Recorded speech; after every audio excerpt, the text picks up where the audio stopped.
अस्सलामुअलैकुम, आप देख रहे हैं समा। मैं हूं रमीज अहमद और मैं हूं किरण आफ्ताब। बुलेटिन में खुशामदीद। सबसे पहले होगी बात वजीर आजम इमरान खान के खिताब की। उनके मगरिब को दो टोक पैगाम की। बोले नून लीग और पीपल्स पार्टी के दौर में 400 ड्रोन हमले हुए थे, पीटीआई हुकूमत में एक भी हमला नहीं हुआ। अगर कोई ड्रोन किया गया तो एयरफोर्स से कहूंगा घिरा दो। यूरोपीय यूनियन के सफीरों ने कहा रूस के खिलाफ बयान जारी करें। क्या भारत को भी खत लिखा था? जो आप कहें हम वो करते रहें, हम तुम्हारे गुलाम नहीं हैं। यूरोपियन यूनियन के एम्बेसडर ने खत लिखा पाकिस्तान को कि आप रूस के खिलाफ स्टेटमेंट दें, उसके खिलाफ वोट दें। मैं ये यूरोपियन यूनियन के एम्बेसडर से पूछता हूँ, क्या आपने हिंदुस्तान को भी ये खत लिखा था जब कश्मीर में हिंदुस्तान ने इंटरनेशनल कानून तोड़ा? क्या आप में से किसी ने हिंदुस्तान से कोई राब्ता तोड़ा, कोई उनकी तनकीद की, कोई तजारत बंद की? हम आपके सामने क्या हम कोई गुलाम हैं कि जो आप कहेंगे हम कर लें? कोई ये गलत आदतें पड़ी किधर से हैं? 2008 और 2018 के दरमियान में 400 ड्रोन अटैक हुए पाकिस्तान के ऊपर। सवाल ये है कि ये दो डाकुओं ने क्यों नहीं उनसे पूछा? इनको कोई शर्म नहीं आई कि हमारे पाकिस्तानी मर रहे थे? मैं आपको बताता हूँ कि ये दो डाकू क्यों नहीं बोल रहे थे, क्योंकि इस मुल्क से जो पैसा लूट के इन्होंने बाहर के मुल्कों में और बैंकों में और बड़े बड़े महल्लात लिए हुए थे, इनको डर था कि जिस दिन ये कहेंगे कि सर ये क्या कर रहे हैं आप, ये ना करें, वो इनकी प्रॉपर्टी जब्त कर लेंगे। आप बताएं, जब से इमरान खान वजीर आजम बना कोई ड्रोन अटैक हुआ है? और मैं आज सबके सामने कहता हूँ कि कभी किसी ने कोशिश की ड्रोन अटैक करने की, पाकिस्तान की एयरफोर्स को कहूंगा कि वो ड्रोन को नीचे गिरा दे, इसलिए कि ये कानून की खिलाफ वर्जी है। कोई दुनिया में कानून इजाजत नहीं देता कि आप किसी के मुल्क में आके अटैक करके और लोग मार दें। वफाकी वजीर मुराद सईद कहते हैं पाकिस्तान की खारिजा पॉलिसी आज़ाद है। इमरान खान ने गुलामी की जंजीरें तोड़ दी हैं। पिछली हुकूमतों ने ड्रोन हमलों की इजाज़त दी थी क्योंकि उन्हें बाहर पड़े अपने असासे बचाने की फिक्र थी।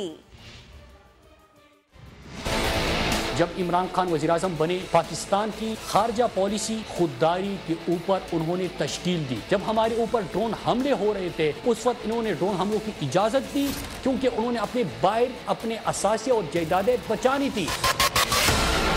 विकीलीक्स में जिक्र किया गया कि यूसुफ रजा गिलानी और जरदारी की हुकूमत अमेरिका के पास जाके वो कहते हैं कि आप ड्रोन हमले करते जाएं, हम पार्लियामेंट में शोर मचाएंगे, फिर घर चले जाएंगे, खामोश हो जाएंगे। तो किस तरह ये पाकिस्तान का मुकदमा लड़ते? और फजलुर रहमान क्या नारा लगाता था कि गो अमेरिका गो। अमेरिकन सफीर एन पेट्रिसन से मुलाकात करते हुए कहता है कि मुझे खिदमत का मौका दे। पाकिस्तानी ड्रोन हमलों में शहीद हो रहे हैं, लेकिन उनको कहता है कि मुझे खिदमत का मौका दो, मैं आपकी अच्छी खिदमत करूंगा। जब पिछली हुकूमत में नवाज शरीफ मोदी की हलबर्दारी में शिरकत के लिए गया तो उन्होंने हुर्रियत रहनुमाओं से मुलाकात से इनकार किया और बिजनेसमैनों से मुलाकातों को तरजीह दी। इनके पर्सनल इंटरेस्ट जो है वो वाबिस्ता है। प्राइम मिनिस्टर इमरान खान कश्मीर के सफीर बने। 54 साल बाद यूएन सिक्योरिटी काउंसिल में कश्मीर के ऊपर बहस हुई। इंडिया की दहशतगर्दी का चेहरा बेनकाब हुआ, वो प्राइम मिनिस्टर इमरान खान ने किया। इनके दौर में इस्लाम को और पाकिस्तान से को दहशतगर्दी से जोड़ा जा रहा था। इमरान खान आए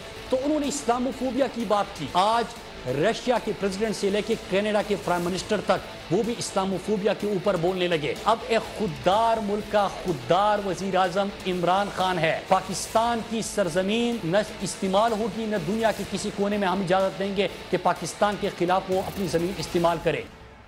तहरीक अदम एतमाद ले आओ, मैं तैयार हूँ, लेकिन इसकी नाकामी पर जो आपके साथ करूँगा क्या उसके लिए तैयार हो? वजीर आजम ने मेलसी के पंडाल से अपोजिशन को चैलेंज कर दिया। कहा नवाज शरीफ ने बॉलीवुड अदाकारों की तरह एक्टिंग की। शहबाज शरीफ को जहां बूट नजर आता है पॉलिश शुरू कर देते हैं। जरदारी मिस्टर 10% मशहूर थे। वजीर आजम ने फजलुर रहमान को भी तनकीद का निशाना बनाया।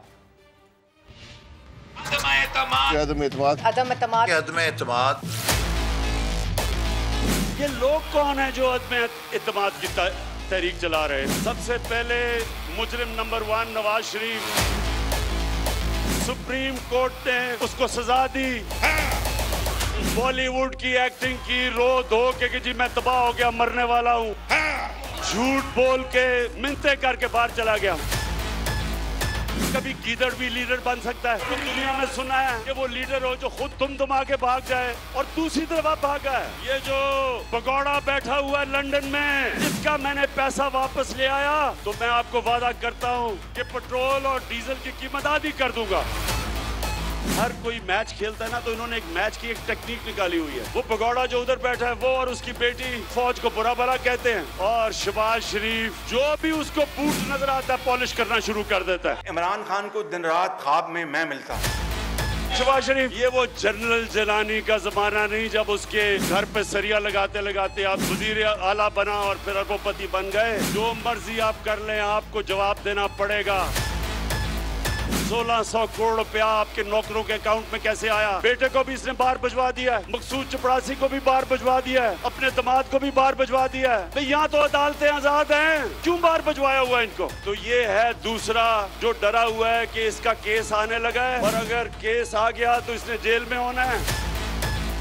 जब बेनजीर इक्तदार में आई तो आते साथ ही 1 साल ही नहीं लगा, सारी दुनिया में धूम मच गई मिस्टर 10%, मिस्टर 10%, कि हर चीज के ऊपर 10% पैसे खींच लेता था। ये वो आदमी था जो बेम्बिना सिनेमा के टिकट लैक करता था। उसके बाद जो इसने पैसा बनाना शुरू किया, किताबों के अंदर इनका जिक्र आया, इनकी चोरी का। इसी जरदारी को 2 दफा नवाज शरीफ ने जेल में डाला करप्शन पे।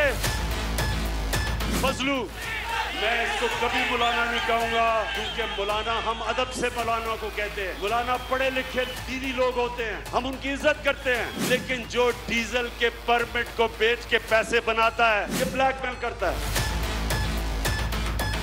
मौलाना नहीं, डीजल नहीं मैं कह सकता इसको। ये जो तुम्हारा डाकुओं का टोला है, इसके होते हुए यहूदियों को साजिश करने की जरूरत क्यों है पाकिस्तान में?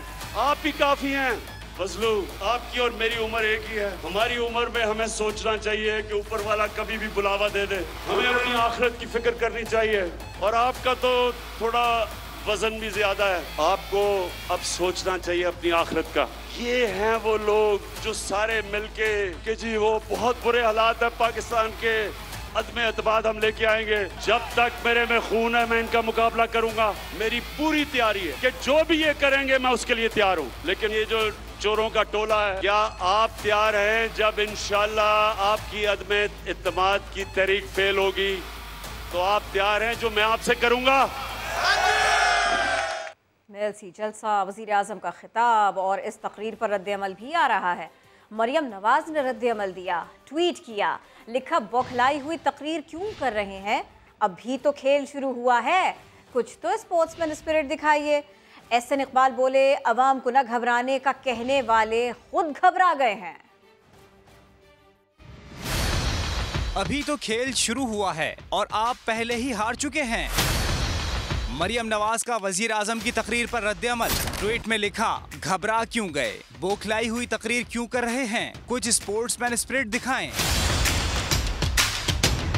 मरियम औरंगजेब ने समाज से गुफ्तगू में कहा, अपोजिशन धमकियों से डरने वाली नहीं, इमरान खान अपनी फिक्र करें। जिस किस्म की तकरीर इन्होंने की है, तरीके अदम एतमाद है, वो तो कामयाब हो गई है। अपोजिशन को जेलों में तो आपने ऑलरेडी डाल दिया है, उनकी बेटियों और बहनों को हथकड़ियां लगाई है, किसको जेलों की धमकी दे रहे हैं? जवाब तो अब आपको देना पड़ेगा, क्योंकि अदम एतमाद भी आएगी, कामयाब भी होगी और जेल में भी ये खुद जाए।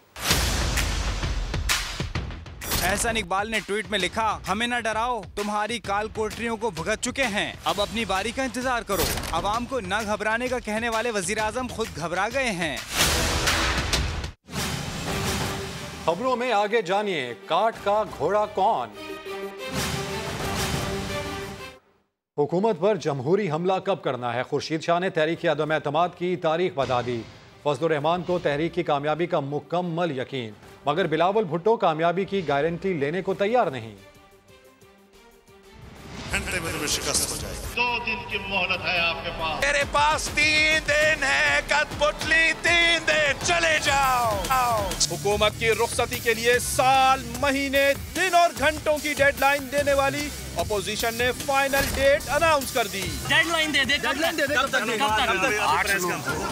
8/9 को आप तहरीक अदम एतमाद पेश कर रहे हैं, स्पीकर के खिलाफ या वज़ीर आज़म के खिलाफ? स्पीकर के खिलाफ करेंगे। तहरीक अदम एतमाद कामयाब होगी या नाकाम, अपोजिशन डावाडोल है। जहाँ तक कामयाबी की बात है, बिल्कुल ये मुश्किल टास्क है। कोई नहीं कह सकता है कि आसान टास्क है। कोई आपको 100% गारंटी विक्ट्री का नहीं दे सकते। मैं चैन से नहीं बैठूंगा, हम लगे रहेंगे, इसके पीछे लगे रहेंगे। अदम एतमाद के रूह रवा बिलावल अंडर प्रेशर है, लेकिन मौलाना पर तो गजब का इत्मीनान तारी है। नंबर भी पूरे हैं, अदम एतमाद की तहरीक भी तैयार है और हुक्मरान भी मुल्क से बाहर भागने के लिए इस वक्त तैयार। एक तरफ नंबर गेम पूरा होने का दावा है, दूसरी जानिब नंबर गेम पूरा करने की हिकमत अमली बन रही है। उनको जबरदस्ती जमात बनाने के लिए लाया गया था। वो आज़ादी चाहते हैं, वो अपनी पसंद की जमातों में जाना चाहते हैं। बिलावल से पूछा गया कि हुकूमत के पिंजरे से जिन पंछियों को पकड़ा उनके नाम ही बता दें, तो बिलावल बोले, सर मैं लिस्ट देता हूँ अभी लाइव टीवी पे, ताकि खान साहब को चांस मिले कि उनको पकड़े, मिसिंग पर्सन बना दें। नून लीग और पीपल्स पार्टी ने अरकान असेंबली को इस्लामाबाद से बाहर जाने से रोक दिया। गेम फाइनल राउंड में दाखिल हो चुका। क्या आप तैयार हैं जब इंशाल्लाह आपकी अदम इत्तेमाद की तहरीक फेल होगी, तो आप तैयार हैं जो मैं आपसे करूंगा? वज़ीर इत्तलात फवाद चौधरी ने फजलुर रहमान के 48 घंटे और बिलावल के 5 दिन इसे काट का घोड़ा करार दे दिया। शहबाज गिल कहते हैं जो लोग बैरूनी आकाओं के पैसों से वारदात करना चाहते हैं उन्हें शिकस्त होगी। अपोजिशन के हुकूमत पर लफ्जी हमले, वफाकी वुज़रा ने भी मोर्चे संभाल लिए। वजीर इत्तलात फवाद चौधरी कहते हैं फजलुर रहमान के 48 घंटे और बिलावल के 5 दिन काट का घोड़ा निकले। ट्वीट में दावा किया कि आइंदा हफ्ते अपोजिशन तहरीक समेत घरों में वापस चली जाएगी। मुआविन खुसूसी शहबाज गिल ने ट्वीट में लिखा, अपोजिशन खुफिया राय शुमारी चाहती है, इसीलिए वजीर आजम के खिलाफ नहीं बल्कि स्पीकर के खिलाफ अदम एतमाद लाएगी। वजीर मुमलिकत फर्रुख हबीब ने दावा किया कि बिलावल का लॉन्ग मार्च साहिवाल पहुंचकर शॉर्ट मार्च हो गया। तो एक शॉर्ट मार्च कराची से लेकर निकला है, वो मीनारे पाकिस्तान जाने का सोचा ही नहीं उसने। वो नासिर बाग के अंदर जो है वो एक छोटी सी जलसी करके चला गया है। और वो लोग जो समझते हैं कि उन्होंने शेरवानियां सिलवाई हुई हैं, हमने उनके लिए चोरों डाकुओं के लिए हथकड़ियां बनवाई हुई हैं, इनको जेलों में डालेंगे। फर्रुख हबीब का कहना था पीटीआई हुकूमत अवामी मैंडेट से इक्तदार में आई है, अपोजिशन के हर सियासी दाव पेच का भरपूर जवाब देंगे। वफाकी वजीर अली जैदी कहते हैं वजीर आजम का पैगाम मिला है उन्हें और शाह महमूद को फौरी इस्लामाबाद पहुंचने की हिदायत की गई है। बहुत अच्छी खबर आने वाली है। जब शाह साहब तकरीर कर रहे थे तो मुझे chairman Tehreek Insaf prime minister Imran Khan का भी पैगाम आया है। उन्होंने कहा है कि फौरन आप और शाहजी पहुंचे इस्लामाबाद और रात को भी निकल के एक जूम पे मीटिंग करें, क्योंकि कोई अच्छी खबर आने वाली है। ये तो वापस बुलाने का तस्करा था, हम वापसी की बात कर लेते हैं। बिलावल को लॉन्ग मार्च के रास्ते में पुराना साथी मिल गया। नदीम अफजल चंद एक बार फिर पीपल्स पार्टी को प्यारे हो गए, वहीं लौट गए। बिलावल उनके घर पहुंचे तो वापसी का बाकायदा ऐलान किया। वजीर आजम के साबिक तर्जुमान ने पीटीआई में जाना अपना गलत फैसला करार दिया। मैं एक पॉलिटिकल वर्कर हूँ। 2-2.5 साल पहले मैंने जब सियासत शुरू की थी, आज से 20-22 साल पहले, तो पाकिस्तान पीपल्स पार्टी से शुरू की थी। लेकिन एक ऐसा फैसला आया जो मेरी मजबूरियां, कुछ फैमिली की, कुछ और मजबूरियां थी, जो मैं समझता हूं, मैं अक्सर मीडिया पे भी कहता हूं कि जो मेरा एक गलत फैसला था, जो मैं खुद एडमिट करता हूं। खान साहब आए थे मेरे घर, तो मैंने उनको कहा था कि मैं आज भी भुट्टो वाला हूं, मैं कल भी भुट्टो वाला हूं। शाह महमूद कुरैशी कहते हैं नदीम अफजल चंद साफ हाथ वाले हैं, जाने का दुख तो जरूर हुआ है। हसन खावर ने कहा किसी के आने जाने से फर्क नहीं पड़ता।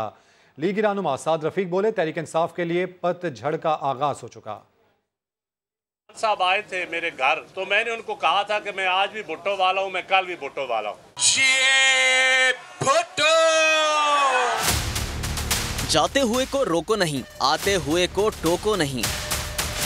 नदीम अफजल चंद का यूं पीठ दिखाना शाह महमूद कुरैशी का दिल दुखा गया। अच्छे आदमी है, साफ गो आदमी है, साफ हाथों वाले आदमी हैं। उनके जाने का अफसोस तो होगा, क्योंकि एक अच्छा दोस्त जब बिछड़े तो अफसोस होना चाहिए। चोट तो हुकूमत पंजाब के तर्जुमान को भी पहुंची, मगर उनके नजदीक इमरान खान से बड़ा सियासी ब्रांड इस वक्त कोई नहीं। एक दो लोगों के आने जाने से कोई फर्क नहीं पड़ता, हम ब्रांड इमरान खान के लिए काम करते हैं। तहरीक इंसाफ को क्या फर्क पड़ता?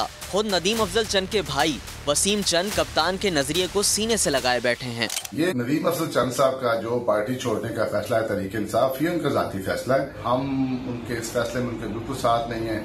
हमारे पास पाकिस्तान तहरीक इंसाफ का मैंडेट है और हमें इमरान खान पर मुकम्मल एतमाद है। मगर इस सारे खेल में नून लीग को जवाब मिल गया। साद रफीक ने कहा, परिंदों के अपने घोंसलों में लौटने का मौसम आन पहुंचा। बोले, पीटीआई का पतझड़ शुरू हो गया। कोशिश करेंगे कुछ सियासत से जुड़ी खबरें ही आपको दें, कुछ दीगर मामला भी आपके सामने रखें। बहुत अहम स्टेटमेंट आई है, ज़रा वो भी आपको बता दें। हम चाह रहे थे स्पीकर साहब की बात करने के बारे में, लेकिन मामला सामने आ गया पीपल्स पार्टी के राबितों का। पीपल्स पार्टी क़यादत ने मंजूर भट्टो ख़ानदान से राबिता कर लिया है और पीपल्स पार्टी में शमूलियत की दावत दे दी है। इसी के बारे में बात होगी। समा के head of investigation unit Zahid Gishkori हमें ज्वाइन कर रहे हैं। जाहिद गिशकोरी साहब, मियां मंजूर भट्टो को कब बिलावल भुट्टो ने दावत दी, और साथ के साथ हमें जरा ये भी बताइए आने वाले दिनों में इस सियासी खबर की किस कदर सियासी अहमियत है? जी हाँ, बिल्कुल इसकी सियासी अहमियत बहुत ज़्यादा है, क्योंकि पाकिस्तान पीपल्स पार्टी की टॉप लीडरशिप ने पहले मुलाकात की आसिफ अली जरदारी साहब ने मियां मंजूर भट्टो से। उसके बाद बिलावल भुट्टो जरदारी ने अभी उसको एक नई दावत दी है। आज थोड़ी देर पहले मियां मंजूर भट्टो से मेरी बातचीत भी हुई है। उन्होंने कहा कि मैं संजीदगी से ये सोच रहा हूँ, पहले ही मैंने आज़ाद हैसियत में इलेक्शन कॉन्टेस्ट किया था। अब पाकिस्तान पीपल्स पार्टी चाहती है कि वो पार्टी में दोबारा शामिल हो जाएं, तो इससे वो आने वाले दिनों में फैसला करेंगे। और इसकी सियासी अहमियत ये है कि वो पाकिस्तान पीपल्स पार्टी के सूबा पंजाब के सदर भी रहे हैं, वज़ीर आला पंजाब भी रह चुके हैं। उसके जो एक बेटा और बेटी पाकिस्तान तहरीक इंसाफ के टिकट पर इलेक्शन भी कॉन्टेस्ट कर चुके हैं। तो सियासी अहमियत इसकी मौजूदा हालात में बहुत ज्यादा है, अगर वो पाकिस्तान पीपल्स पार्टी के साथ बातचीत आगे लेके जाते हैं। जी बहुत शुक्रिया जाहिद गिशकोरी।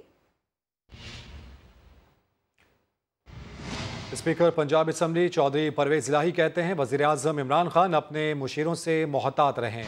चौधरी परवेज इलाही का कहना था कि सरकारी इश्तिहारात को मखसूस मीडिया को निशाना बनाने के लिए इस्तेमाल नहीं किया जाना चाहिए। हैरानगी है कि पीटीआई मीडिया हाउसेस को क्यों निशाना बना रही है। स्पीकर पंजाब असम्बली का कहना था कि वज़ीर-ए-आज़म ने उन्हें पैका ऑर्डिनेंस के हवाले से मामलात सुलझाने का टास्क दिया है।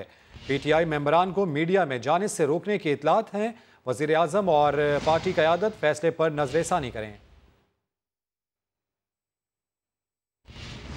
एक और मशवरा, लेकिन ये मशवरा है पीपल्स पार्टी के लिए एतजाज़ एहसन की जानिब से। उन्होंने कहा नवाज शरीफ से मोहतात रहना चाहिए। जियाले रहनुमा एतजाज़ एहसन आज फिर पार्टी क़यादत को मशवरा दे रहे हैं। बिलावल भुट्टो से मुतालिक सवाल हुआ तो मुस्कुराकर टाल गए। सहाफ़ी को मुखातिब करके बोले, आप लड़ाई कराना चाहते हैं? नवाज शरीफ पे इतबार करना चाहिए जरदारी साहब को? नवाज शरीफ पे एहतियात बरतनी चाहिए। मेरी राय अभी भी एहतियात बरतनी चाहिए। साहब ये कहते हैं कि नवाज शरीफ पे अब भी एतबार नहीं करना चाहिए। मेरे ख्याल में इस वक्त कोई ये बात नहीं कह रहे हैं और आप हमें आपस में लड़वाने की कोशिश ना करें। हम एक बड़े मकसद के लिए निकले हैं। पाकिस्तान तहरीक इंसाफ का सिंध हुकूक मार्च 9 दिन बाद घोटकी से कराची पहुंच गया। चार्टर ऑफ डिमांड पेश कर दिया गया। साथ साबरी रिपोर्ट कर रहे हैं। तहरीक इंसाफ का सिंध हुकूक मार्च कराची पहुंच गया है। कायदाबाद पहुंचने पर खिताब करते हुए अली जैदी ने आसिफ जरदारी के खिलाफ फेक अकाउंट्स का केस जल्द खोलने का मुतालबा करते हुए 15 नकात पर मुश्तमिल चार्टर ऑफ डिमांड भी पेश कर दिया। तुमने दखियानूसी कानून बनाया है लोकल बॉडीज का, इसको हम रिजेक्ट करते हैं। हम डिमांड करते हैं कि सिंध के हर शहरी को हेल्थ कार्ड मिले। शाह महमूद कुरैशी का कहना था कि हम सिंध को जोड़ने और तीर को तोड़ने आए हैं। पाकिस्तान को बदलना है तो कराची को जागना होगा। तहरीक इंसाफ के कारकुनों, तीर को तोड़ने की हिम्मत है क्या? सिंध को जोड़ने का इरादा है? वजीर खारजा शाह महमूद कुरैशी ने कारकुनान से बिलावल हाउस जाने का वादा भी ले लिया। डिनर करो, किधर करें? पक्की बात है, वो बड़ी पुलिस होगी। कहते हैं बड़े डंडे मारती है, नहीं डरते, नहीं डरते। तहरीक इंसाफ ने मुराद अली शाह की दोहरी शहरियत और ओमनी ग्रुप के जाली अकाउंट्स केसेस का ट्रायल तेज करने और सिंध में मीडिया एहलकारों को टारगेट किलिंग पर अदालती कमीशन बनाने का भी मुतालबा किया। कैमरा टीम और साथी रिपोर्टर सलमान अहमद के साथ साबरी, समाअत कराची। वज़ीर-ए-आज़म इमरान खान 9 मार्च को कराची में इत्तेहादियों से मुलाकातें करेंगे। गवर्नर सिंध इमरान इस्माइल कहते हैं सूबे में हेल्थ कार्ड्स के लिए आसिफ अली जरदारी से भी मुलाकात करना पड़ी तो तैयार हूँ। खान साहब 9 मार्च को कराची तशरीफ लाएंगे। अपने जो उनके सियासी अलाइज हैं MQM और GDA, उनके हेडक्वार्टर्स में जाएंगे। ये नो कॉन्फिडेंस का मूव करने ये जा रहे हैं, ये कह के फंस गए। ना इनके पास नंबर्स हैं, ना ये नंबर्स पूरे कर सकते हैं। मेरे पास जो आदाद व शुमार है उसमें अपोजिशन के अपने 15 लोग तैयार नहीं है अंदर आने के लिए। सिंध में हमारा हेल्थ कार्ड अब तक नहीं आ सका है, जिसकी वजह ये रही कि सिंध हुकूमत ने उसमें ताउन करने से इनकार किया है, वो नहीं करते। पार्क व्यू सिटी में लाहौर टेस्ट मेले के तीसरे और आखिरी रोज़ खूब रौनक लगी हुई है। लाहौरियों की बड़ी तादाद ने पार्क व्यू का रुख किया, जहां वो चटपटे और मज़ेदार खानों के साथ पसंदीदा गुलकारों के गीतों से महजूज हो रहे हैं। आखिरी रोज़ मारूफ गुलकार अली जफ़र और आयमा बेग परफॉर्म करेंगे। कराची में लिटरेचर फेस्टिवल के आखिरी दिन अनवर मकसूद के जुमलों ने कहकहे बिखेर दिए। कोविड ने मेरा जुलूस निकाल दिया था। जुलूस के असली मानी है बादशाहों या अमीरों की सवारी। आज बगैर कोविड के बिलावल भुट्टो सिंध से जुलूस निकालकर इंसाफ का तख्ता उलटने निकल पड़े। शाह महमूद कुरैशी अली जैदी जुलूस निकालकर मोहम्मद बिन कासिम बन गए, सिंध पर चढ़ाई कर रहे हैं। MQM किसी जुलूस में शामिल नहीं है क्योंकि तकरीबन उनका भी जुलूस निकल चुका है। सोच रही है मैं इधर जाऊं या उधर जाऊं, बड़ी मुश्किल में हूं, मैं किधर जाऊं। शाह महमूद कुरैशी ने कहा हमारे साथ लोग तब्दीली की वजह से आए हैं। साहब, सिंध में तब्दीली के लिए तहरीक इंसाफ को पहले भुट्टो को मारना होगा। जब तक भुट्टो जिंदा है सिंध में तब्दीली नहीं आ सकती। तहरीक इंसाफ को तब्दीली लाने के लिए भुट्टो के नाम को इस्तेमाल करना होगा। गवर्नर इस्माइल के नाम के साथ भुट्टो लगाना पड़ेगा। इमरान इस्माइल भुट्टो। इसके बाद दिल तो नहीं चाहता, लेकिन ब्रेक लेते हैं। हेडलाइंस के साथ दोबारा हाजिर होंगे। देखते रहिए समाअत।